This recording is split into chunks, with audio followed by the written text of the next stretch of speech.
All right, so we've got about 20 some minutes. So let's keep talking about languages. Any burning questions on the quiz?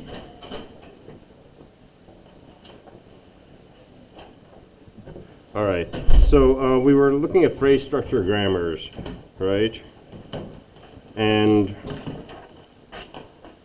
remember our grammar was this triple of a vocabulary, a set of terminal symbols, a start symbol, and a set of productions. And we were doing analysis. We were looking at particular values for those in particular sets of productions, and then asking what things are recognized by this language. So that's the analysis. Analysis is usually a shade easier than synthesis. So today I want to think about synthesis. Right, this is the difference between understanding when somebody works out a physics problem on the board and actually being able to work out the problem yourself. The first is an analysis. The second is actually coming up with this.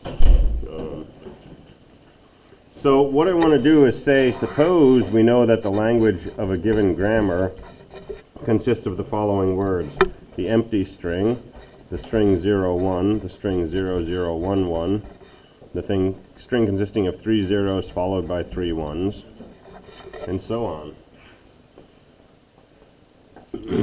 So I have a language which consists of n zeros followed by n ones, where n is bigger than or equal to 0.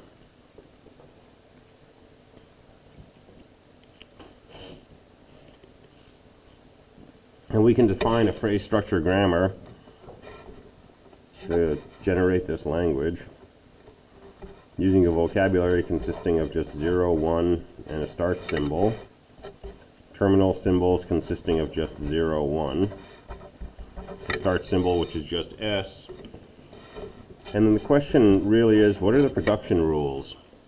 So what set of production rules will let us get from an S to any and all of these strings? So what do you think?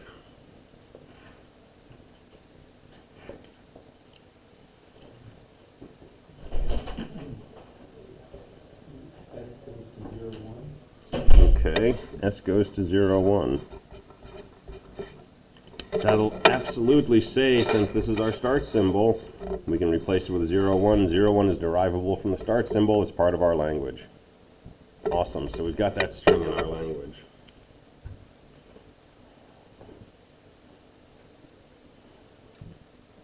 So how do we get these other words? 0, 1 goes to 0, 0, 1, 1? Yes, but we don't want to.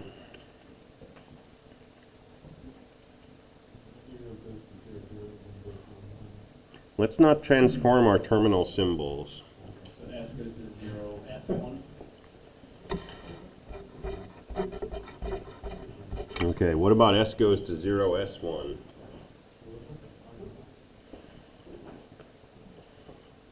So now S could go to 0, 1, or it could go to a 0 followed by an S followed by a 1. And this S in here could go to a 0, 1. That would get us a 0, 0, 1, 1. That would get us this word. And since S can be replaced with a 0, 0, 1, 1, this S could be replaced with a 0, 0, 1, 1, which means S could change into a 0 followed by a 0, 0, 1, 1 followed by a 1, which would get us that. So this rule and that rule seem to get us most of these words in our language. What about the empty string lambda? Can we get there using just these two rules? So let's add another rule. S can go into the empty string. And that's a good set of productions. That'll get us exactly our language. Can we make the set of productions slightly simpler?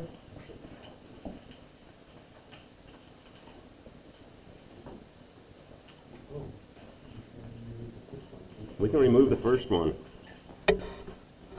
Because since S can go to lambda, S could go to 0 followed by lambda followed by 1. That gets us that string right there.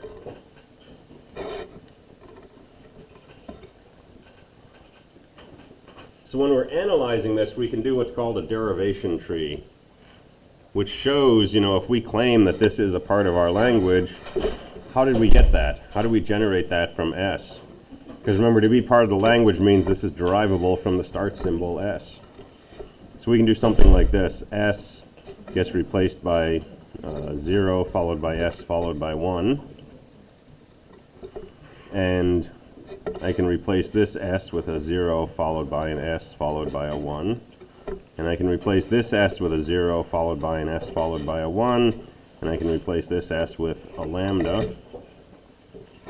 So let me make these ones. And so if you do some kind of like left first traversal maybe, right, this will be 0, 0, 0, lambda, 1, 1, 1.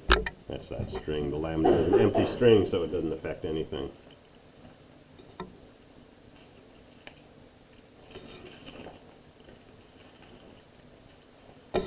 All right, cool. Let's keep going.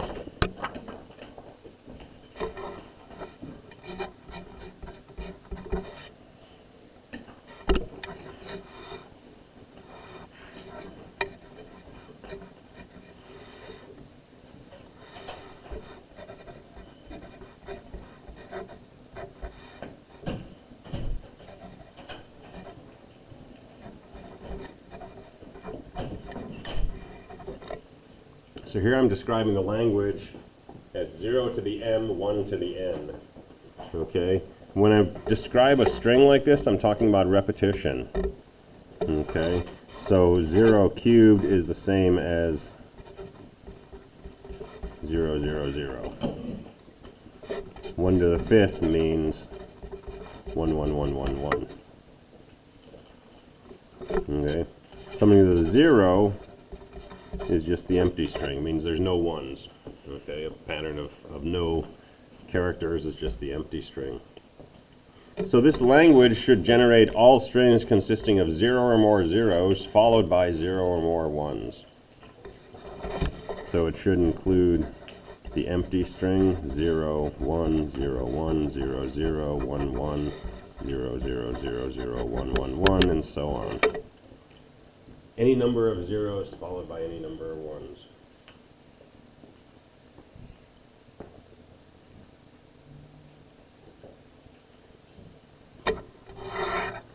And I'll start you again. Let's start our vocabulary to 0, 1 and a start symbol. Terminal symbols are 0, 1 because that's what all of our strings are made of. Start symbol is S, and we're looking for production rules.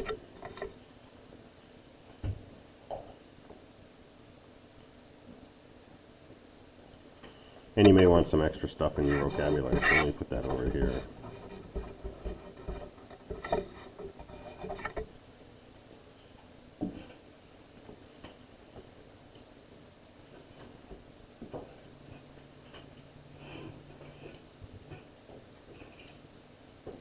So what do you think? This is just trial and error. It's the process of playing with this and trying to find something that generates this language. That's how you learn how to make these. And it's just practice and problem solving and puzzling. And so if you have an inkling for a production rule, shout it out and we'll play with it.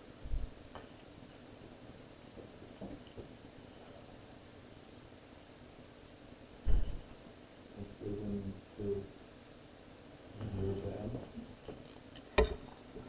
to m. This goes into 0.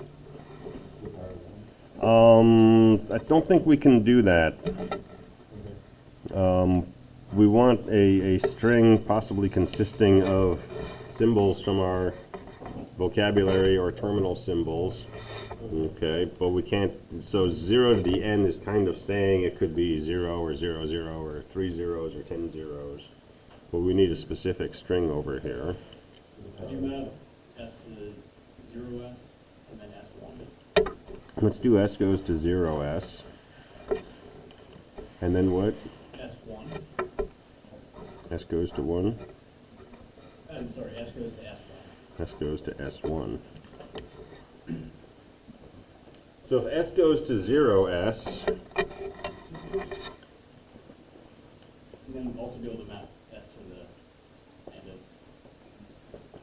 lambda. So it's probably a safe bet we want s to go to lambda, because the empty string is part of our language. So if s goes to 0s, it means s could be replaced by a 0 followed by an s, which could be a 0 followed by an s, which could be a 0 followed by an s. So that has the feel of letting us repeat a bunch of zeros followed by an s, and then saying that our s is an s followed by a 1, which could be an s followed by a 1, and so on.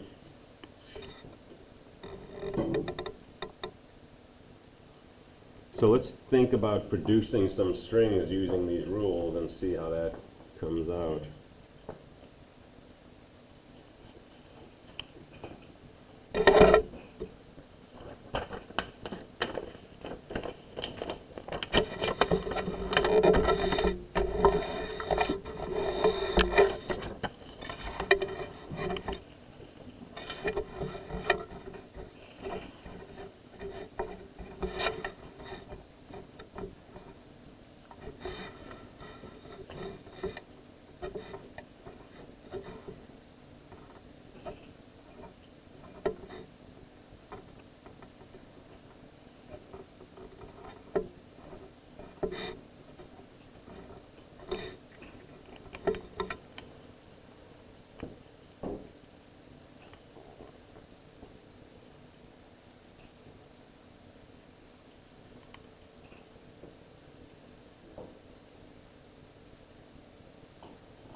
So what do you think about this?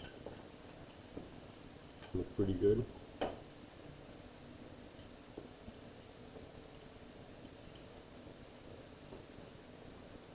So I think this will generate the language we're after.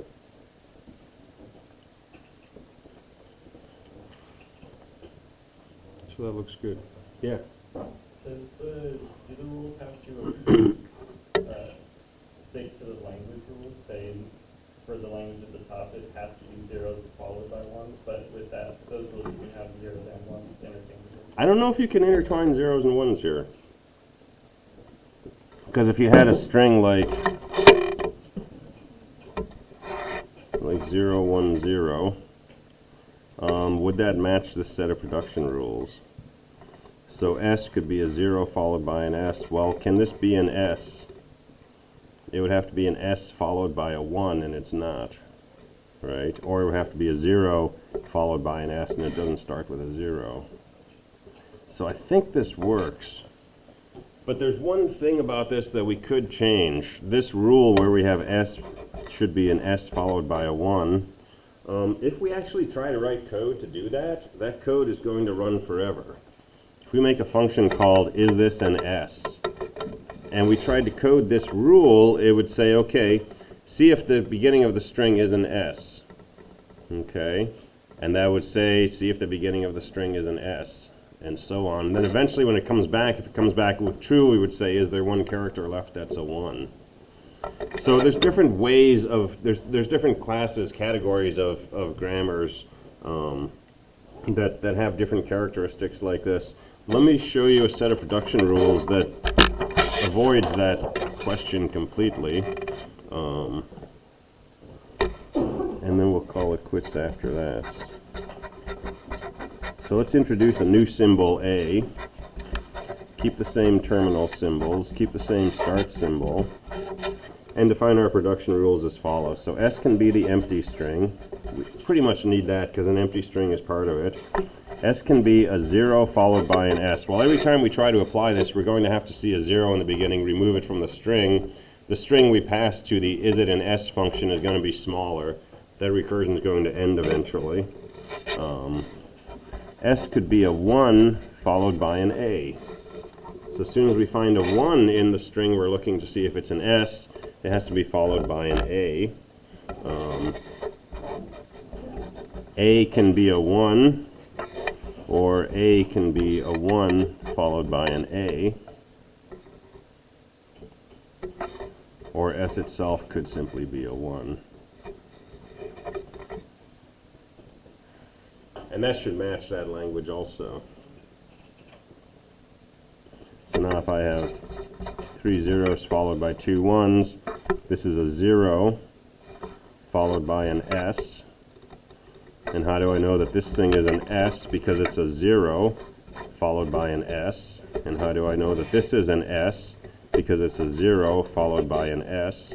And how I know that 1 is an S? Because it's a 1 followed by an A. And how do I know that 1 is an A? Because there's a rule that says A can be changed into a 1. And if I had 2 ones at the end here, that would be an A because it's a 1 followed by an A. And how do we know 1 is an A? Because it's a 1 followed by an A. And we know that 1 is an A because A can be changed into a 1. Okay, so punchlines. There's not a unique set of production rules for this. Okay. If we have a set of production rules, we can usually write code to apply those production rules and do parsing for us. Take a bunch of characters and tell us, is this a valid C program? Okay. So there's homework questions to play with. The first 4 questions here, part 1, is saying construct a phrase structure grammar to generate these languages. Okay. So play around with that. This is any number of 1s from 0 or more. This is a 1 followed by 1 or more zeros. That should be greater than or equal to 0 or more zeros. This is a repeated number of 1s. This is a 0 followed by an even number of 1s. Okay, so play around with these. See if you can come up with production rules. We will talk about Bacchus-Nauer form on Monday. We will talk about state machines on Monday, and we will get into Turing machines Monday and or Wednesday. So this homework's posted. I've listed it as due Wednesday. We'll mix the Turing machine questions if we don't get through it in time. All right, have a good weekend. I'll be in office hours for an hour right now. Otherwise, I will see you next week.